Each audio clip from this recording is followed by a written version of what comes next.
What's up, YouTube? This is Jabber Tech, and yes, I did it. I went out and purchased the S9 Plus. So today we're just going to talk about my initial impressions. I've been using this phone for about 3 days now, and all I got to say is, spoiler alert, I am really impressed with this phone. What I also like to mention right now is I have the unlocked version, and I am using it on T-Mobile, so I'll give you my experience with it over the past few days using it on T-Mobile. And yes, I can say a lot of YouTubers are saying this is just a minor upgrade, but I do not think so.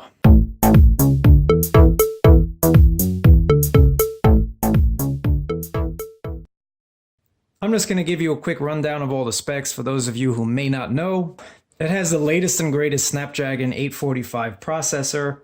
It also has a 6.2-inch Super AMOLED screen, and that's protected in Gorilla Glass 5. On this US model, you do have 64 gigabytes of storage.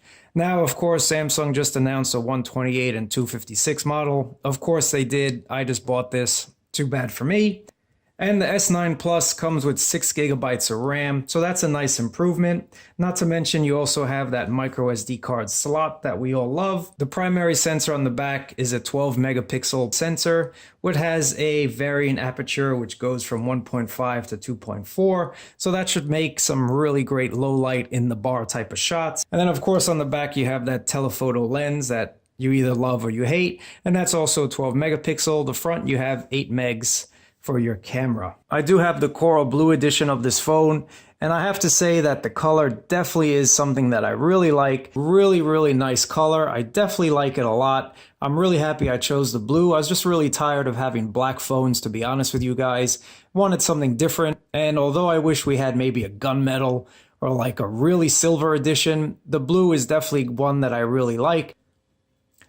So right off the bat, what I have to say is with my initial impressions, this phone definitely has a heavy feel to it. And personally, I do enjoy that. I like when a phone feels a little heavier. And this phone is weighing in at a pretty hefty 189 grams. So that's definitely more than last year's models.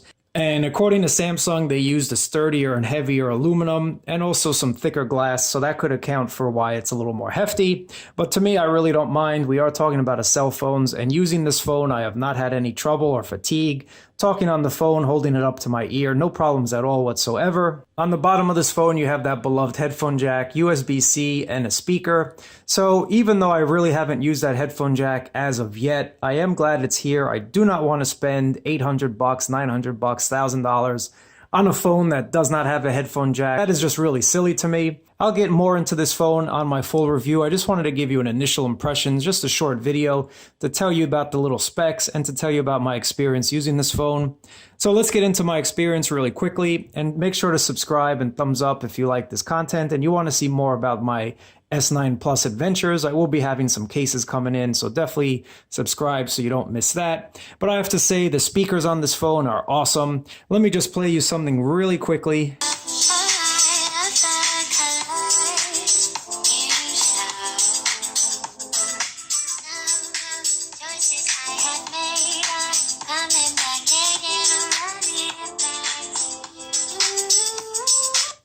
So the speakers on this phone are definitely worth the upgrade. Really great sounding, very nice. Let's just talk quickly about battery life.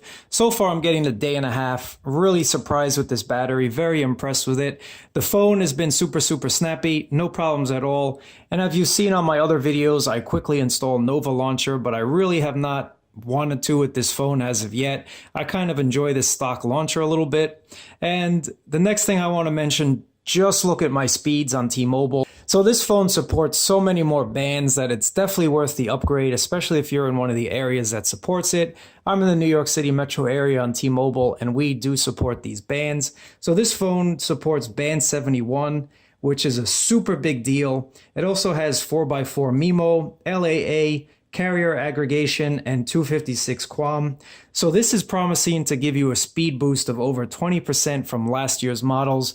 And I can tell you this phone has been super fast, really fast when you get onto those networks, and really fast because you do have those multiple antennas bringing in signal and just combining them into one. So that'll give you the fastest network speed possible. So that's really a reason to upgrade to this phone as well. Another thing that I like about this phone is the aptX codec. And let me just show you. So on my cheap headphones, aptX makes a huge deal. It definitely sounds a lot better. On my more expensive headphones, aptX does not really make a noticeable difference to me, but on something like this, something at the gym or just walking around town, I really hear the difference. Now, a lot of people might say Samsung will bring it into the Note 8 or whatever because Android Oreo supports it. I doubt it. They still have to license that technology, and I doubt they're going to want to do that for older phones. If they did, they would have given it to us in the Oreo update with the Note 8, etc., and they haven't. So there we go. That's a reason to buy this phone. Just to make this video really quick, guys, and I will have a full review that goes into much more detail with camera samples and video samples and whatnot, but camera samples so far, and I'm not ready to show you guys any samples, but the camera so far is off the hook. Really impressed with this, really impressed with low light. Definitely a great camera. I'm really happy with this camera. For me, coming from the Note, this fingerprint scanner is taking a little while for me to get used to. I do have larger hands, so the Note scanner was actually fine for me. This one, I am having a little troubles with, but I will get used to it just like anything else. Let me know what you'd like to know about the S9 Plus in my full review. And again, I'll have that in about a week or two. But let me know if you have any specific questions. I'll do my best to answer, and I definitely will address them in my full review. But let me know what you guys think about the phone, and I'll talk to you guys next time.